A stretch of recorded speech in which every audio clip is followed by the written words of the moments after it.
So, we'll start out with a little bit of draft because that's more your niche. Did you see the article where Watsy's talking about nerfing cards for historic? So imagine, if you will, a nerfed Oko only for historic. Yeah. And Uro, and It's a limited event, but it would be essentially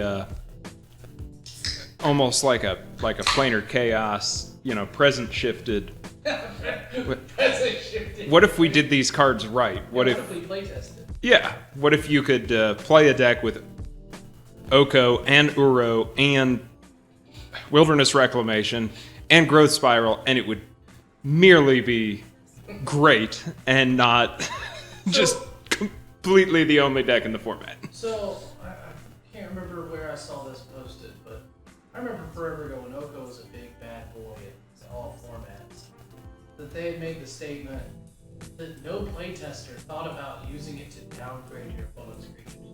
It's plus to Beast Within. Plus one, right? Plus one Beast Within. That card is a color pie break for green, let alone, blue can pongify every now and again, but that's just creatures. right. Like, and Oko is, I think, everything but land. Right. And here today we're going to talk about why Oko's broken. Like, we already know. But it's just weird to me that no playtester was like, oh, Beast Within? Sign me up. Or Elk Within, I guess. Yeah. Yeah, I wonder, it would be interesting to see, I don't know, some kind of word or explanation from playtesting over what it is that they focus on. Obviously they're not idiots, right. But there are cards like Oko or like Omnath that are just, on its face it's broken, but obviously that's the point of the game. They want to make exciting. You don't want every single card to be... I'm not crucifying right. Nazis. It's just some things feel... Yeah. Well, I would assume there are probably a lot more cards that look like Omnath that get suggested and then routed. Right. Why is it that they miss the things that they miss? Right. Which is admittedly rare. Obviously, Throne of Eldraine was it was insane, but otherwise, otherwise it's fairly rare. Now, I think it's fair to point out that most of the community was whelmed with Oko when he was released. They're like, okay, that's good. That's a good card. It'll see modern play. It saw all format play. It made red deck wins, Tamir deck wins, in fucking Legacy. Like, everything's multiple. Screw your goy. Yeah. Maybe that's what happens. Yep. Maybe that's... I don't know what happened with Omnath, but maybe they test the shit out of Omnath because... Duh. Yeah. But then a card like Oko, one of those, sleeper cards. You're right. That, that takes a minute to get its traction. Dragonstorm. Something that... The masses, the tens of thousands of people playing tens of thousands of decks still took several months to realize it was good. Deck. Yeah, the Dragonstorm deck. Just throw out 4 Stompy Boys now. When I returned to the game during Time Spiral, after having played as a kid, the very first Pro Tour that I ever watched streaming was when... I forget the team. It was Nassif and Patrick Chapin when they put together that Dragonstorm deck, and it was very exciting. It got me back into the game because I had bought it just because of the artwork, and I was like, they got the time shifted stuff. It looks like when I was a kid, except the art's even cooler now. And then when I saw that, and it was like, oh man, people are breaking formats. There's all these Bogardan Hellkites exploding under the battlefield. This is crazy shit. Well, now that I gotta get into this. I'm surprised people haven't tried a newer version, because you can get what's that Warstorm Surge Dragon that just came out? Whenever Scourge of Alcus? Is that the one that when creatures enter the battlefield under your control, you can deal X damage to any target where X is equal to their power? That one, I don't know. I just know Scourge of Alcus is whenever a dragon ETBs, Scourge deals X damage to anything, where X is the amount of dragons you have. Oh, no, that's not what this is. This is a dragon, it was like 2 sets ago. I think it's a 6 cast, flying, 5/5, 4/4. Whenever a creature enters the battlefield, deals damage to any target where X is that creature's power. Isn't that Terror of the Peaks? Terror of the Peaks, yeah. He might even be a 5 cast. It is.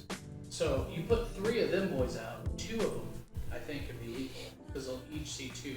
And your opponent has to pay 1 life to target it. 3. They get Is it 3 life? Yeah. What a weird little thing on that. Like, Ward 3 life? Yeah, just... Does anyone even know that that's the case? Did somebody out there... Surely somebody... What if somebody kills it right away? Yeah, surely somebody cast a Heartless Act on that thing and was like, wait, what is this? Is this real life? Pay all right, I'll pay 3 life. Really Fantasy. painful dismember. Yes. Hey, by the way, the first beer of the evening is Bud Light, which is always delicious. Bud Light is a good way to detect a beer snob from a beer connoisseur. I'm kind of a beer snob. Well, fuck off. Drink your Bud Light. A beer connoisseur occasionally does have to mow his yard, or mow her yard, or mow their yard, Yes. or run a marathon while drunk. And that's why we have beers like Bud Light. I don't think Michelob Ultra counts as a beer, but that's why we have beers that are... That's like the seltzer of beers. I did have I was at Buffalo Wild Wings once, and I usually, when I'm there... Well, I've been there a couple times. Not to brag, but I've been to Buffalo Wild Wings a lot of times. But I always... Right, Corey? Corey's been there a few times. Corey's the owner of the local Buffalo Wild Wings. I always get whatever light beer is on discount with olives in it. And one time it was Michelob Ultra for whatever reason. Why olives? Olives? Educate me. Why?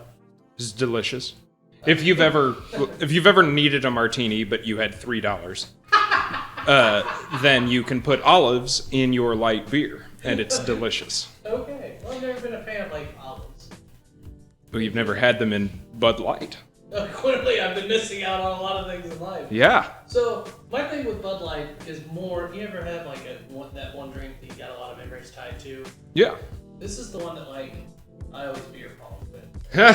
So like. This tastes every like time collard.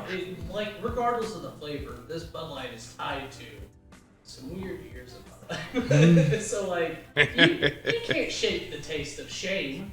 No, Bud you Light. can't. It's lovely. But yeah, I always would get, the Coors Light or the Bud Light or whatever. And my buddy, who I, outside of B-dubs, drink a lot of craft beer with. But just if I'm having dinner, I don't need a bunch of heavy beers. Anyway, one time it was Mich Ultra, the water of beers. The seltzer water of beers. You won't have a hangover. Oh my gosh. And he started getting on me like, how are you gonna drink that? And I was like, whatever, sometimes you want a beer that tastes like water. Thank you for my beer. Yeah. And I took a sip, and it did taste like water. Like, it didn't taste like water like you make that joke about Coors Light. No, it was a great big glass of water that was costing me $2. Yeah, it was just like, what the hell is this? Yeah. So that's that. But anyway. This is a magic podcast. Yeah, so I was about to say that. So I made a little poll on TikTok, advertised the podcast that about 10 of you guys followed. So thank you for that. Thanks for being here. That did, but didn't react to the poll, and so did that thing as well. But another poll I was going to talk about a little bit more long before, and it got about 100 people interacting with it, and it was proxies. It was, are you and your playgroup okay with proxy? Do you have any feelings before I go on a little tangent? Play MTG Arena. You get the whole damn collection just by getting your daily reward. Just play your little red deck over and over, and you won't have to have this debate. Right. So, one of the things that we do is we let you play gold border cards, because especially in Commander, because they're not legal in sanctioned play. Commander is an unsanctioned format. Ergo, gold border cards are legal. Can't even argue about the back anymore. We got module dual face cards. Yep. So that's one thing we do. They're the best proxies you can have. It's a printing of the card. Yeah, absolutely. I mean, it's a magic card. Right. It's like a free trial. Are there gold bordered or gold backed cards beyond the collector's edition for Alpha Beta? Oh yeah. So there's about 16 World Championship decks that were gold bordered. Oh, that's right. And like they had Force of Will, Gaia's Cradle, okay. Grand Monolith, some really notable cards. Okay. But like the gold border Grand Monolith's like $70. So it's like the Goodwill version. Like you still have to spend money on it. Yeah. Regular Force Will is like 100, 125 right now. Yeah. Gold bordered is like 50. Right. Okay. So it's a steep discount, especially if you're wanting copies 2, 3, 4, and 5. You got a real one you don't want to swap around. But the other thing that we don't care to proxy about is, hey man, I really want to test Gaia's Cradle in my deck, and I'm thinking about buying it. But if it sucks in my deck, I don't want to spend $700. I'm going to play test it. Nobody's going to be mad. The only time that people in our playgroup get weird about proxy is if money's on the line. And then, even still, it gets okay because everybody will bring their proxy deck. Oh, we're playing proxies? Now, me, what I do, if I don't proxy unless I own at least one of the cards. Right, and so in my save time without swapping? Yeah, in my deck case, I always carry a small binder that has every single card that I am proxying or plan on proxying. No, that's smart. So like, there's like keep your cards in good shape. Yeah, so like Sensei, Cyclonic Rift, Force of Will, Demonic Tutor, right. Mana Crypt, Mana Vault. Is your mic on, Corey? Can they hear what you're saying? Yeah, it's on. Okay. He's cool. just not. And no, that's fine. I just wanted to make sure everybody could picked that up. Oh, yeah. So what you do with a proxy, you don't use a proxy so that you can have a Black Lotus in your deck when you don't own a Black Lotus. You use it so that you can keep your collection nice. Yeah, and that way I don't have to constantly smear shuffling. I have 2 decks that use Demonic Tutor. I have to take it out of this deck and put it into this deck. Right. Just proxy them both and keep yours in mint condition. Yeah. That's what I do with my Grand Monolith. And I'm a madman. Like, I keep my original rules in the cube, and I bridge it. Like, I shuffle like a psychopath. You are a psychopath. Yes. I was actually going to... That's how you know the people to watch out for. You go to a vintage tournament, and anyone who's riffle shuffling their deck, you know. Call Aaron Betty out like that. Man, I remember he had a berserk in his old cube, may it rest in peace. There's just like a crease down the middle, and then there was Sharpie on it for every time it fucking took somebody out. And I'm pretty sure it was beta. Wow. Yeah. So every time you KO'd somebody, just make another mark. Yep. That's amazing. It's got a notch in its belt. What a great guy. So I guess my thought on proxies is that's actually like 10 different conversations. Yes, it is. I mean, you can't just encapsulate it with a yes or no. Right. But my poll did. And what was the result? It was 90% yes, 10% no. Yeah. Which tells me if you're no and you're devoid of nuance, you're either being reductive with your answer, or you're Mr. Suitcase and you want to buy the best deck and make other people wait about it. Yeah. If you answered no, we're here to ridicule you. Like, I love all my fans, but it doesn't mean I can't disagree. No, that's true. I mean, I think there are certainly some times when the answer would be no. Yeah. Like, I think one of the best examples would be just kitchen table Magic. Nobody has a Black Lotus. Right. So you know, or if somebody does, and you're playing kitchen table Magic, then wow, I don't know what you did. It'd sure be fun to play it. That's gonna be the only one. In other words, if you're in a spot where nobody has a serious collection, and you are like playing one-ofs of these crazy cards, I mean, that's kind of Magic as Richard Garfield intended in the first place, and I'd say no proxies, because it is exciting that somewhere in these 120 cards is a channel, that card is nuts. Yeah. I would say that's more powerful than most of P9. Oh yeah. So I've stumbled in my years. I've stumbled into those groups where it's all kitchen table, which is technically the most popular form of Magic. Supposedly, there's no way to track it, right? Because everybody just made up home. It's just assumed the most popular way. But like, if you'll go in these groups, and now mind you, I'm a spike. I'm going to beat you as fast as I can. I'm also a Johnny with a little bit of Tim. So like, I like my combos. I want to do some cool splashy things. So you need to be playing Historic on Arena right now. Oh, I know, but it is just the craziest format. Just suffer through it. Suffer through that tutorial. Get in there. Suffered through it once. It's gonna the format will smooth out, but right now it is. I was on there playing a deck that cheats out Velomachus Lorehold and then just takes infinite extra turns, which would seem unfair, except that every single game I played today, it was like 5 games. At one point there was like a weird Solemnity 9 lives for no reason deck. I don't know what that guy was thinking. He beat me because I didn't have an answer. But every other game, every single one, some kind of crazy combo deck.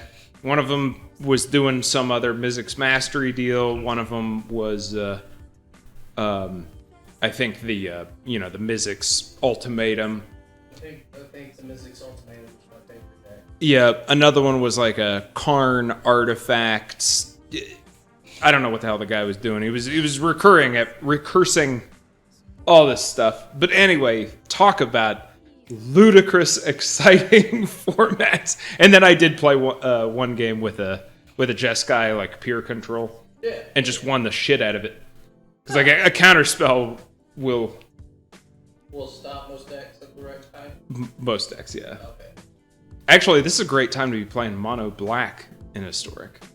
And just Thoughtseize and Inquisition of Kozilek the shit out of your opponent's deck, because they need a combination of cards to win right now. So, have you seen the new Mythic Elemental Incarnation for Black in Modern Horizons 2? No. Cruelty thing?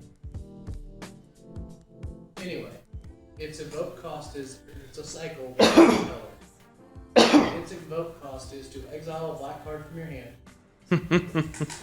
Archon of Cruelty? Nope. Okay. Shards, break the ice. I'll go ahead and continue to read the card. Damn! I think it's funny, read it. Like, tell the thing and then we'll talk about damn. So, it's like a 4 colorless and a black Menace Menace.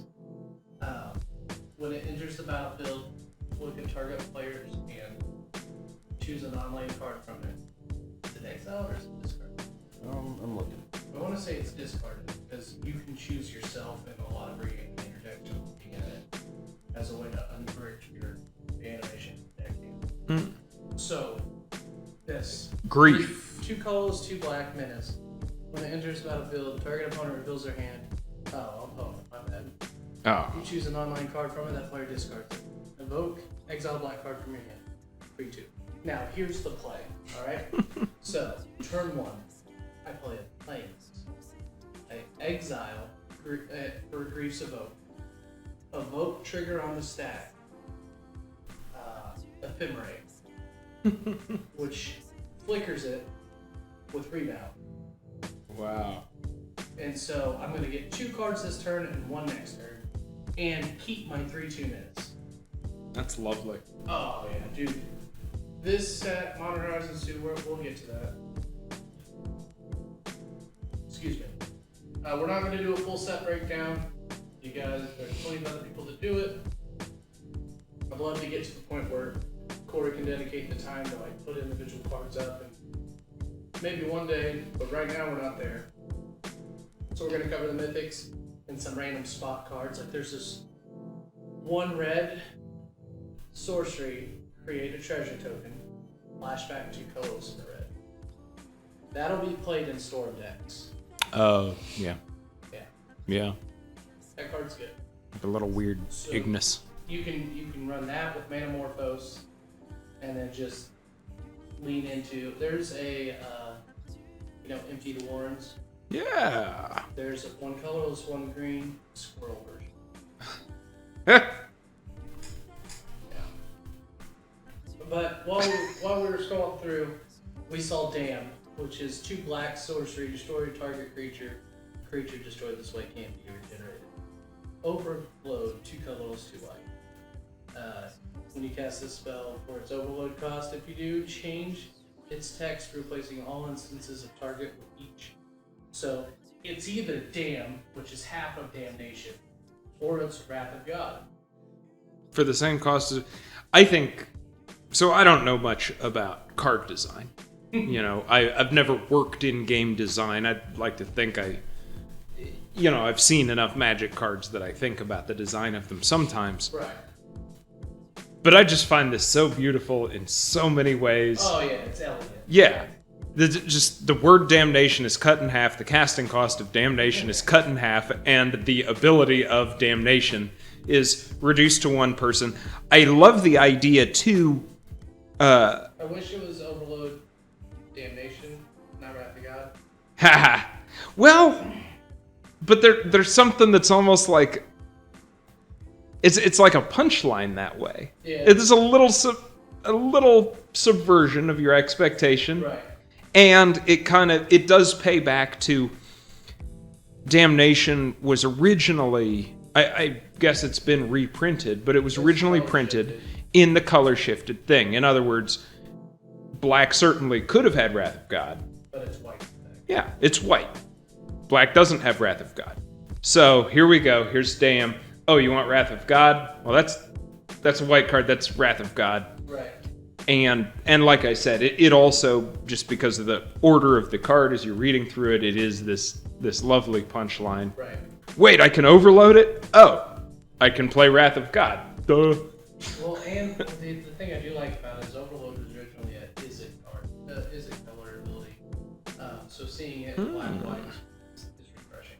Interesting. There's another card that's for veteran players, and it's Ornithopter of Paradise. You want to guess what it does? It's not 0-2 for 0. No, it's not 0. Okay. It's 2. So I would assume it's an 0-2 artifact. It costs 1 flying, tap, add 1 mana of any color. Yeah, they made it a 2 cast just not to break the color pie. Okay, that's a good idea. But yeah, it's everything that you thought. Ornithopter of Paradise. It's hilarious. That's like the kind of thing that you would see in the Duelist back in 1995. Yeah. That's something I kind of expected from all the mystery booster on playtest cards. Right. And then you played during Mirrodin, and I'm pretty sure you played through the ban list of the artifact lands. Yeah. So it might surprise you to find out that there were 10 artifact dual lands with indestructible printed this. I saw that. Yeah, they intertapped, and I don't think they're a problem. As a matter of fact, I'll go on record saying that I'm pretty confident you can unban the single ones because they're destructible. And it's so easy to destroy all artifacts. And that kind of sassiness is why people subscribe to Guire Gaming. Yeah, I'm a madman though. I want Splinter Twin unbanned. There's a Splinter Twin combo in mono green that's set. So there's Ivory Street Denizen, which is like I think colorless in a green. When a green creature enters the battlefield, put a +1 counter on any target creature. Then there's a Tree Folk that whenever a +1 counter is put on it, create a 1/1 squirrel. So you get. There are a lot of squirrels in this game now. Oh yeah, there's a squirrel cannon. It's a colorless and a green. I need another beer. Squirrels give. I didn't know we were going to talk about squirrel cannons. Each acorn counter on this card. At the beginning of each upkeep, you can sacrifice a token. If you do, put an acorn counter on it. Colorless and a green, tap it for 1/1 squirrel up. Any token. Like, beginning of each upkeep, for some reason I make a treasure token. I'm going to sack this treasure token, put an acorn counter. Wow. And do you remember the beautiful design that was Ginger Brew? Yeah. What if I told you this set had Blue's Clues in it? It is a courier mirror that's blue. It is an artifact creature blue mirror. And it has pay 2 colorless, sacrifice it. It's Blue's Clues. Oh, magic. The puns this set are amazing. Oh, there's a Squirrel Sovereign, which is a squirrel lord. And it's just like this noble squirrel. I love it. I love the squirrels. Squirrels are finally getting love. Deranged Hermit should be shooting up in price when this set comes out. Wow. Yeah. I like it. Yeah. So you want to pull up the Mythics and we'll start going through them, or you need to take a refresh or some drink? That depends. Hey, your glass just emptied. Let's, here we go. It's not empty. It's 0% full. It's called being an optimist. No glass is empty. While he's looking, the new tireless tracker. Oh yeah, that's basically Lotus Cobra and Tireless Tracker Yes. together. Yeah, 2 colorless and a green. Landfall. Create a treasure token. Oh my. Or, I think, investigate. Oh yeah, but fuck investigate. No, I don't think it's investigate. I don't know how to limit it down to just no, the create a Mythics. food or create a food or treasure. Yeah, it's food. You're right. Speaking of food tokens, here's one. This is by 450 North. Also, they don't sponsor us. It is from their latest release. It is called Dragon Eggs Winged Egg, and you can see that it has a winged dragon's egg on it. This one, because it's in an egg, we don't know what the ingredients are. But it is a Berliner Weiss with some fruit added for the secondary fermentation. So, on this site, we can go through. Credit to mythicspoiler.com because I love the way you set up your spoilers. They do it in like Bluebird order, and then they focus on rarity for drop. So we're going to start with the cycle of the elemental incarnations. We have Solitude, 3 colorless, 2 white, creature elemental incarnation, Flash. Lifelink. When it enters the battlefield, exile up to 1 other target creature. That creature's controller gains life equal to its power. Evoke, exile a white card from your hand. 3/2. So it is Swords to Plowshare. Because it's got Flash and the Evoke trigger. Wow. So Wow. if they gave Swords to Plowshare a claws like force. That's crazy. Solid card. And it's in the same color as Ephemerate. Alright, so this dragon thing. That's awesome. I'm getting like a Yeah, there's a little. grapefruit smell from it. Yeah, there's like some grapefruit. There's a little bit of tomato in there. That's good. I can't taste the tomato thing. It's a phenomenal beer. Oh, subtlety. Subtlety is one of the every now and again when I see a hint of a cycle, Corey can attest to this. You know, I like to try and predict what other designs they can. Like they showed Grief, and I'm like, I wonder what the blue one does because I'm a blue mage. I was like, it has to have flash, and I want it to be a counter spell because I'm a greedy magic player. So 2 colorless, 2 blue, flash flying, 3/3. When subtlety enters battlefield, choose up 1 target creature spell or planeswalker spell. Someone puts it on top or bottom of their library. Now, I don't know if you guys know how powerful Remand can be. Remand will leave you walking through mud. So in my deck, I can now run 4 subtlety, 4 Remand, and what's the other one where it's Remand without the draw card clause? Can't think about that. Anyway, I can run 12 of these. So it's not off the table for me to just leave you with your same opening grip for the entire game. Wow. And I only need to play 4 lands, and I can start bashing you in the head with my counterspell. That's brutal. Yep. Want to do Fury? Sure. Fury's the worst one, I do believe. Still play it. Yeah. Its natural cost is 3 colorless, red. It's a 3/3 with double strike. When it enters the battlefield, it deals 4 damage divided as you choose among any number of target creatures and or planeswalkers.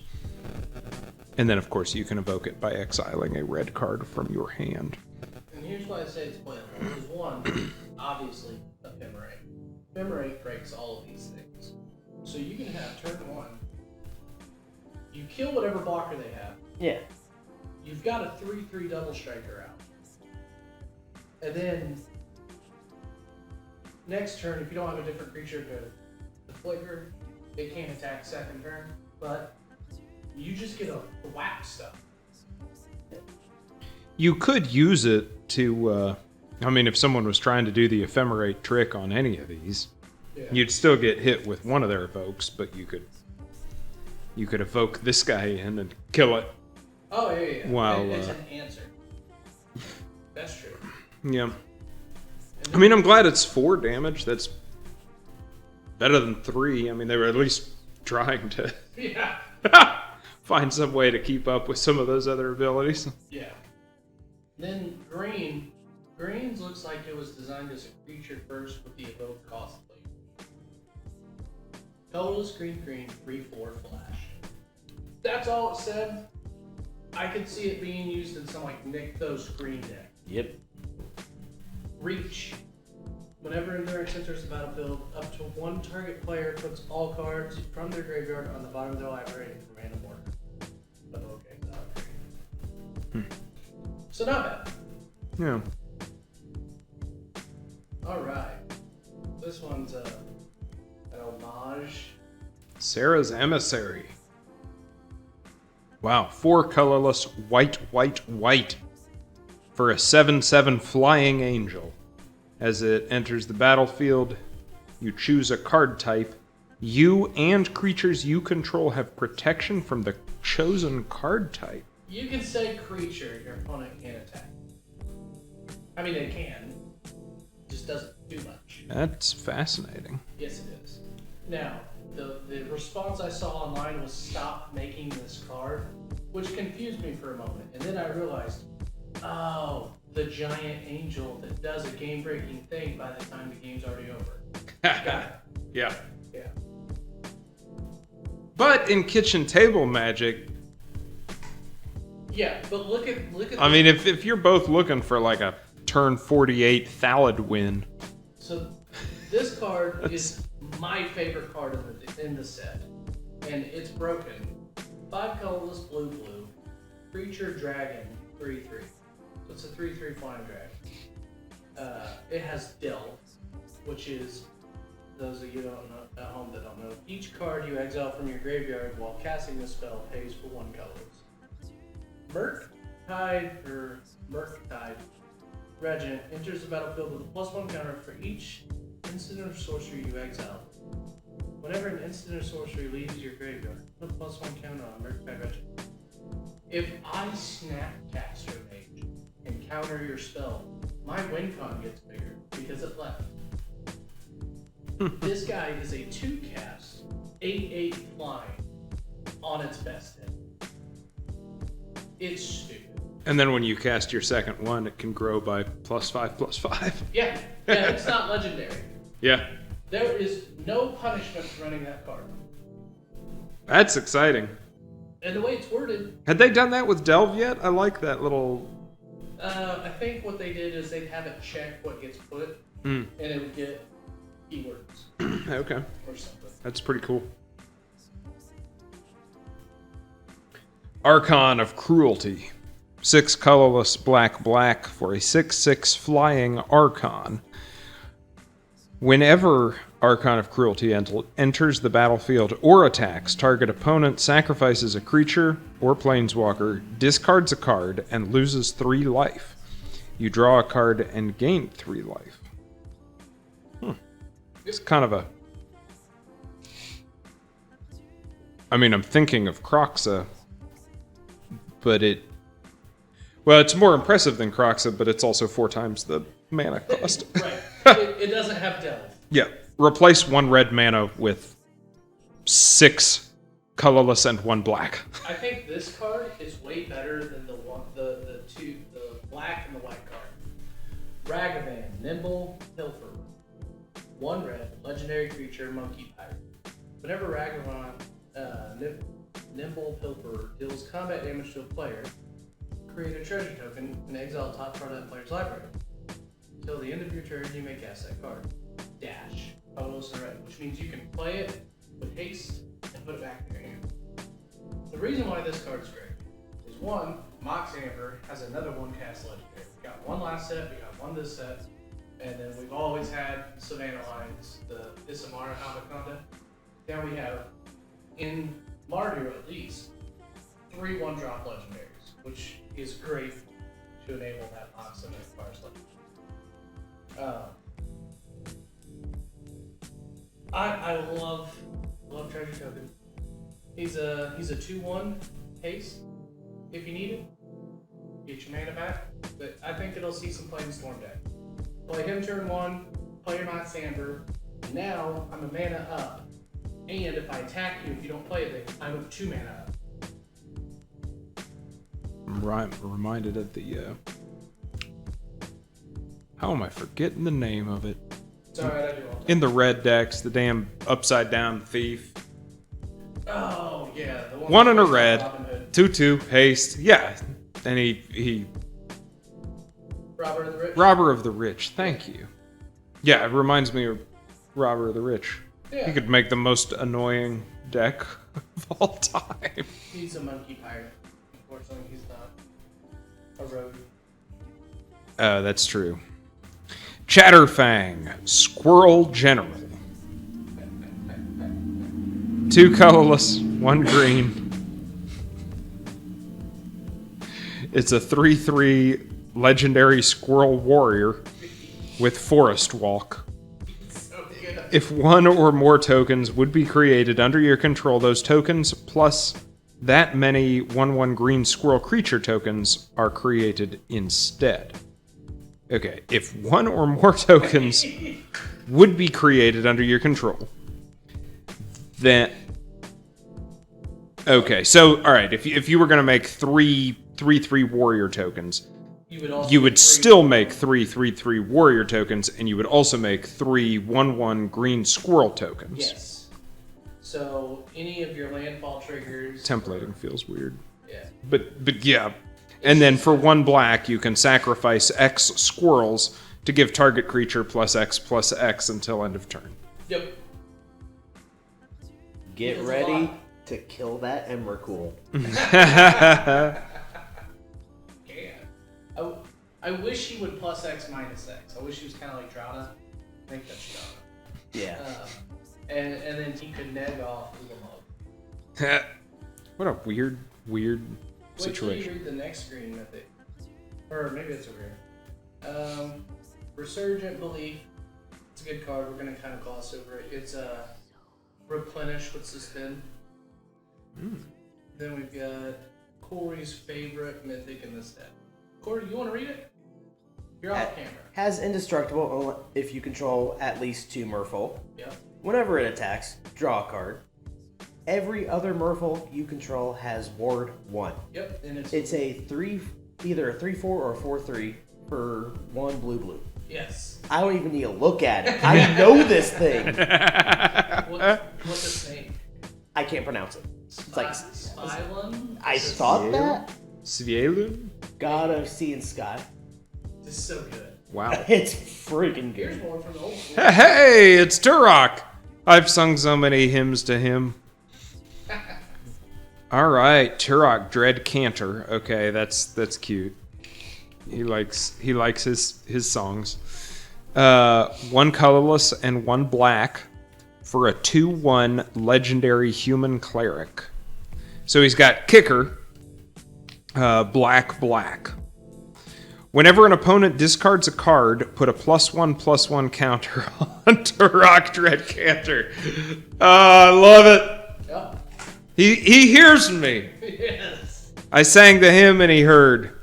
And he got +2/+2 for his troubles. And he didn't read the kicker. Yeah, when he enters the battlefield, if he was kicked, target opponent discards 2 cards at random.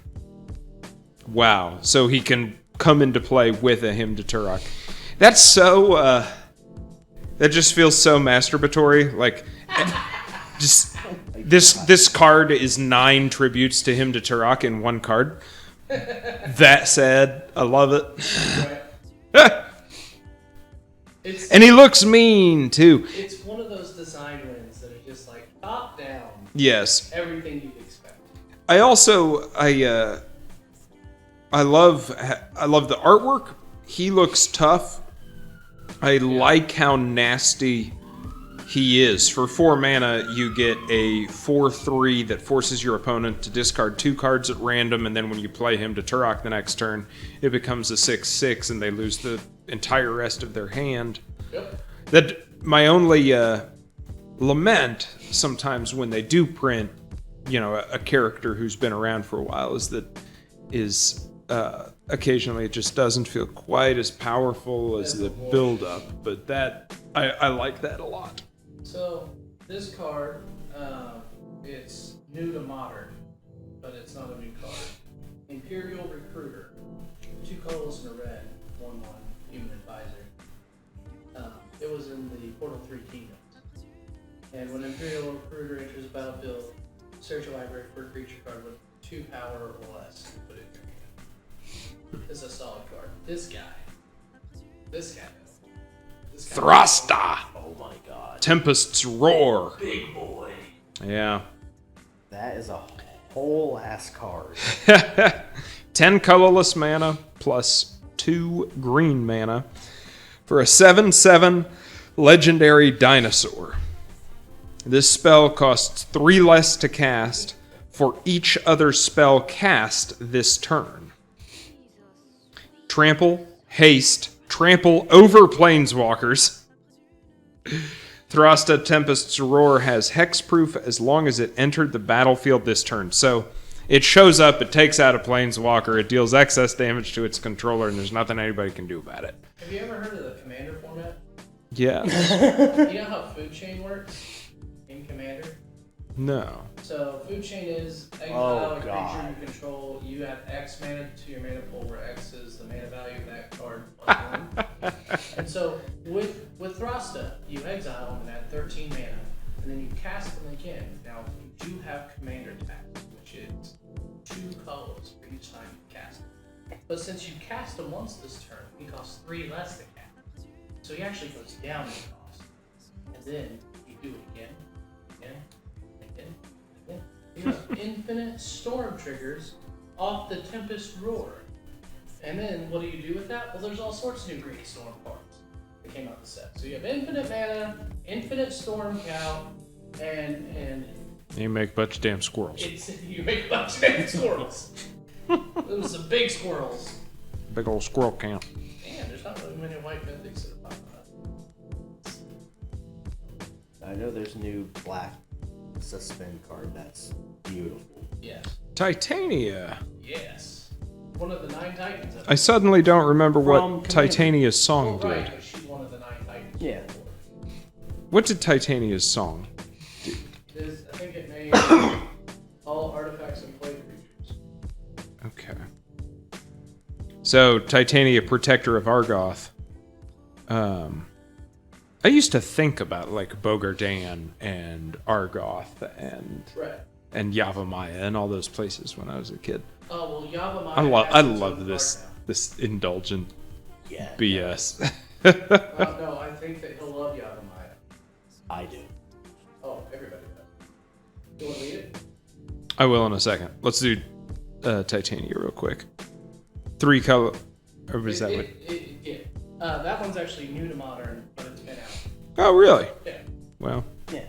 It came out in a Commander product. Yep. You can still read it. Interesting.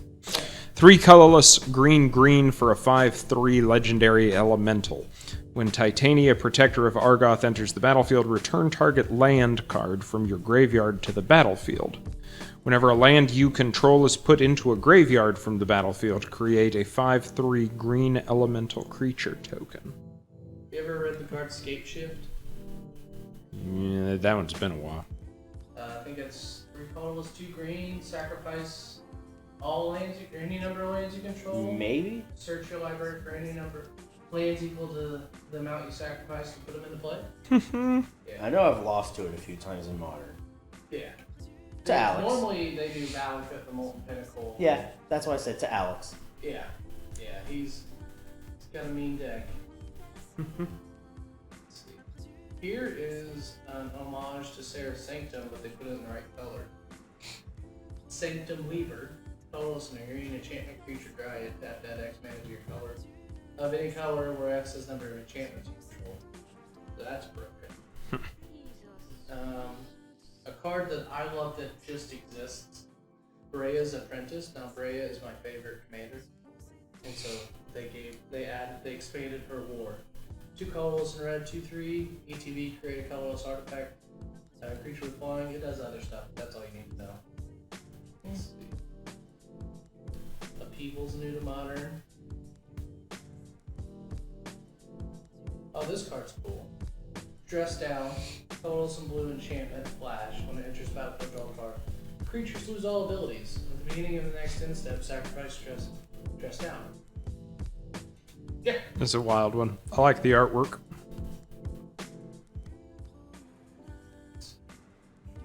Oh, this guy. Ignoble Hierarch. He's going into Karthus. Yeah, he's going into a lot of things. So he's just a noble hierarch with different color. With Jund, okay. So Jund, after the conflicts happened in the story, Jund has now been shown exalted. And so this goblin shaman, he's pretending to be noble hierarch. Oh my gosh. That's so ridiculous. So the original noble hierarch was 1 green for a 0/1. I don't remember the creature type, but he had exalted. So if one of your creatures would attack alone, then your noble hierarch would give him +1/+1. And this ignoble hierarch is so far identical, except that it's a goblin. And then the noble hierarch could tap to add, blue, white, or green. Yes. This guy can tap to add green, black, or red. Yes. That's... I saw a mythic coming up. Let's see. Vesper Sentinel's fun. We'll talk about that on a later episode. Alright. Oh, this is a rare. This is an homage. This is a color pie fix. And you should know what card it's referencing. Come. Gaia's Will. It has no casting cost. It's a green sorcery, suspend 4, and that costs 1 green. Until end of turn, you may play lands and cast spells from your graveyard. If a card would be put into your graveyard from anywhere this turn, exile that card instead. It's Yawgmoth's Will. Yeah, that's awesome. Now, so what's the story on that? Is Yawgmoth... Oh, well, no, okay. So it's just Gaia. So Mara was talking about it. And when they designed Yawgmoth's Will, they had an internal debate that it should be green, not black. But because they wrapped it in the flavor of Yawgmoth, it was was allowed. That's funny. Yes. I like it. Color pie questions. Morrow, I've seen him say a number of times that most of the crap that he gets, just most of the comments, emails, etc., are just people not understanding the color pie and whining that they think that he doesn't understand the color pie. Profane tutor. Richard Kane Ferguson art. Yes. I love it that they have now just like drug Richard Kane Ferguson back into the drawing board. We want pictures of Dakon. We want pictures of the Black Blade. Just do it, Richard Kane Ferguson. Everything Bastion ever loved. Just draw it all again. It's lovely. Also, there's something a little funny about this piece of art. Something about the Black Blade in it looks just the tiniest bit lopsided, which is awesome. It really takes me back to like the old days of that art. Yeah. Not that any of it was what? Like 10 Prodigal Sorcerer? Yeah, like Prodigal Sorcerer. So much of the art very, very talented. I mean, the lopsidedness of it is not it's not a negative critique. It was just, we had so much just quirky art. So many little things that, in today's world where half of the artwork looks like photographs, looks like just stylized photographs of a dragon. You can do that stuff. You can do photographs. Like that's sorcery. I mean, sometimes, if I work really hard at it, but it's, I love so many of the older pieces of art. They look like art. Yes. Some of them, it's a little ironic because Richard King Ferguson's, I always felt like were like a cut above everything else. Like, oh man, you don't see this kind of thing. Right. So it is funny to see a quirkier piece from Richard King Ferguson. Right. But anyway, just the quirkiness of that art really takes me back. This beautiful card. So, Profane Tutor. It is a sorcery with no mana cost. Suspend 2 for 1 colorless and a black. And then search your library for a card. Put that card into your hand. Then shuffle. It's Demonic Tutor. It's just more profane. Okay, so this is this set is all about just casting spells without paying mana costs. This is a card that is a love letter to enfranchised. And if you don't know it, you don't know. Oh, you're talking about Dan? Yes. Yay! Rishadan Dockhand, 1 blue, Merfolk, Island Walk, colorless, tap it, tap target land, 1/2. It's Rishadan Port as a creature. It's awesome. Love it. The card's nuts. I think this set is a love letter to Corey's Merfolk decks. Oh. Yeah. So here's the new sinkhole. Break the ice, 2 black, destroy target land that is snow or could produce colorless, overload 6. So Scrooge on again. Yeah. That's fascinating. Yeah. Huh. Okay.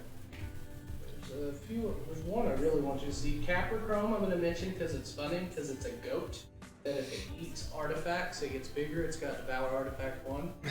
so the goat eating tin cans gets bigger. Wow. This set's making me miss my old Dead Guy Ale Legacy deck. Yes, it is. You want to go over it? Remember it? I can't remember off the top of my head. I know when it ETBs, untap all creatures and they phase out until out of time leaves, but you put a vanishing counter on it for each creature that got phased out. That's correct. And it has vanishing. Here's one that this is gorgeous. Colorless in a black instant, split second, target player sacrifices a creature. 7, eat it. This is a love letter to you veteran player. Arcbound Javelineer. 1 white. Tap, remove X+1 counters from it. It deals X damage to target attacking and blocking creature. Modular 1. Nice. That. The Acacian Javeliers or something like that? Yep. Oh, Those Acacian Javelineers. What? Let's get to Yavimaya. That's what there's this card I have to talk about because of the implications of the play. Scuttle Tide, colorless and a blue. Enchantment, one colorless discard card, create a 0/3 blue crab creature token. Delirium, crabs you control get +1/+1 as long as you have 4 other card types among cards in your graveyard. Its flavor text from Dual Color Gisa, which is one of the most profound necromancers on the plate. We're going to need more butter. Do they have the pasteurization method? Wow. Is this old Amish butter? What is their infrastructure? I love it. I like it. I like that a lot. I've been cooking with ghee lately. Yeah? Ghee. It's just clarified butter. They melt it down and they pull out I think it's the protein, but it makes it shelf stable, so you don't have to refrigerate your ghee. And it's also fun to say. We are the knights to say ghee. Yeah, it's like the knights. We are the knights who cook with ghee. Quirion Ranger, 1 green, 1/1. Elf Ranger, return a force you control to its owner's hand and tap target creature. Activate only once per. There's a specific card I'm looking for. Oh, this one you might. Flame Tongue Yearling, 2 red, 2/1. Kavu, Bolty Picker, 2 colorless. It enters the battlefield with a +1 counter on it for each time it was kicked. When it ETBs, it deals damage equal to its power target creature. That's cool. So Flame Tongue Kavu, Yeah. counter spells in modern. Yeah. Counterspell. Cool. Cool artworks. Each of the different available printings. So, one of my favorite things about these sets, I'm trying to wrap it up. I don't know if you guys noticed, because we're trying to keep it wrapped. Is that they can combine keywords that were on different planes in a very unique way. So we have Banner Hide, Frost Shock, 3 colorless and a green, 4/4 trample, Reinforce 2, colorless and green. Discard this card with 2+1 counters on our creature. Scavenge, 5 colorless, 2 green. Exile this card from your graveyard, put in a +1 counter on it, equal to this card's power. So you can, like, for a grand total of 9 mana, but you get more value out of discarding it than you do just playing it. I think that was a very, very well put together design. Oh, here's the Blues parcel here. Blue. Wow. This, I bet draft would be crazy with this set. Here's a card that I think will be nuts in draft. Hard Evidence, 1 blue, create a 0/3 crab creature token, sorcery, investigate. Crab tribal. Yeah. Well, we got a legendary crab the other day. Or the other set the other day. I'm just gonna have to, I'm trying to skip down to it. So I'm looking at lands now. Is it Mythic or? Yeah, maybe. Oh, some of the mythics we missed were Mirari's Way reprint. Yeah. 1 eye, 1 colorless, 1 blue, 1 black, 1 red, 1 green. Legendary creature, human wizard, 5/5. Tap, choose a card name that hasn't been chosen among Disenchant, Brain Geyser, Terror, Sheevan Dragon, Regrowth, and Black Lotus. Create a copy of that card with the same chosen name. You cast the copy. So this guy's original ability was tap to cast a card with his name that was originally printed in it. But that would be hard to keep track of. But what you do is you have, what's the Soul Bond? Deadeye Navigator. Yep. So Deadeye Navigator has Soul Bond, so whenever it or another creature enters the battlefield, you bond the two together. Pay a colorless and a blue, tap it. Or no, pay a colorless and a blue,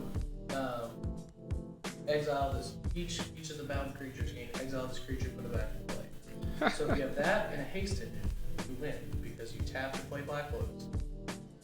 Sack it for 3 blue, use 2, flicker, do it again. And then you cast Brain Geyser and mill everybody out. That's amazing. Yeah. We did it, guys. We broke Black Lotus. All these years later. Yeah. Grist the Hunger Tide, colorless black and a green, 3 planeswalker 3. As long as it isn't in play, it's a 1/1 green insect creature token. so you can green sun zenith it into play.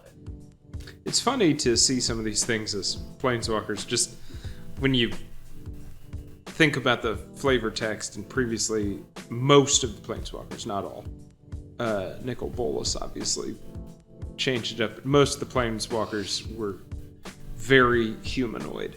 Right. And I mean, maybe that was a way to balance them out back when they were gods before the mending, and so you could kind of follow them as they blink from plane to plane, and you would always kind of do it from their perspective as just like a planeswalking would essentially just be Teferi just shows up in a place. Yep. You know, just some guy shows up and just planeswalking just seems totally different when you have this like horror amassed from all.